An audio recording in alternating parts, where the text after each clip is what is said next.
first ever home victory over New Zealand in the Autumn International Series, allied to last season's Grand Slam success, saw Ireland come into this year's Guinness Six Nations brimming with confidence in what is a last championship under the stewardship of Joe Schmidt. England were stung by a fifth place finish last season, which included a 9-point defeat at Twickenham against Ireland. But straight from the kick-off, England were on the front foot, and inside 2 minutes the visitors were over for their first try. Owen Farrell with a brilliant pass to Elliot Daly, and Jonny May was outside him to dive over in the corner and stun the home crowd, giving Eddie Jones' men a dream start. Farrell's pass tempted Keith Earls, and Daly and May were away. The England out half converted superbly, and the visitors had a 7-point lead.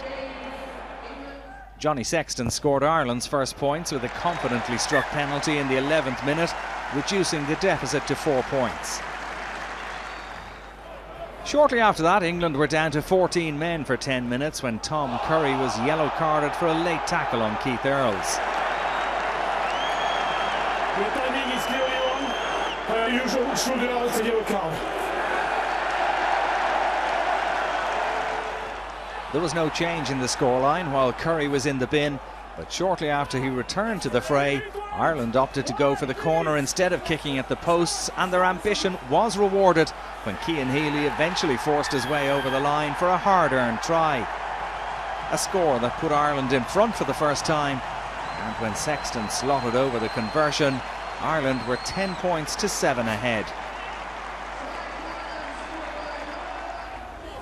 England edged back in front on the half hour. Elliot Daly scored 2 tries against Ireland in last season's encounter at Twickenham, and he was on the mark again here. His kick behind caused Stockdale all sorts of bother, and as the Ulsterman fumbled, Daly pounced for the score. The Wasps' fullback, helped by the pressure Jack Noel was putting Stockdale under. Farrell kicked a fine conversion for a 14-10 lead for England.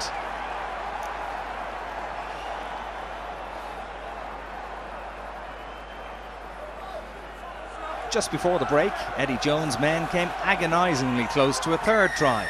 Mako Vunipola made a dive for the line and got the touchdown, but the officials eventually decided that the prop had made a double movement in executing the score. The tackler is onside, he's inside the field, and have to use his knee to arrive on the line, so it's no try. And penalty against Green.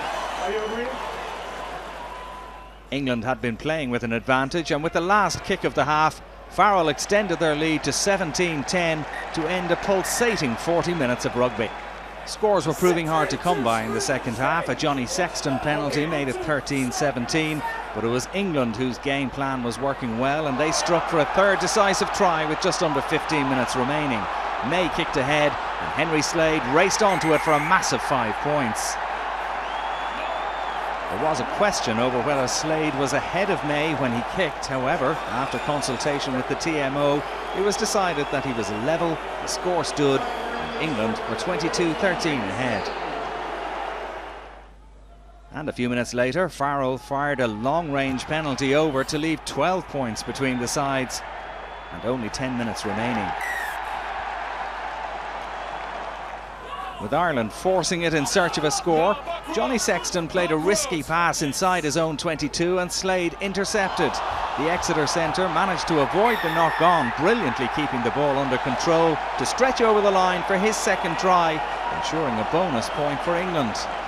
Slade putting the English far, far away on the scoreboard, 32-13.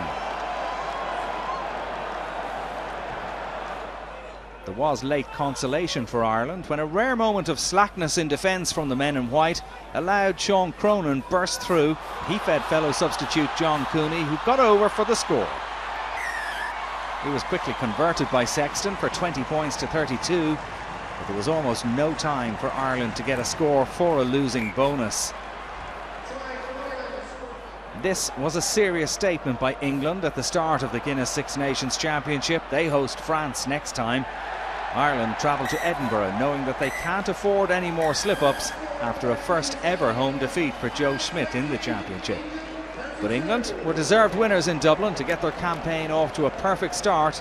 They finished Ireland 20, England 32.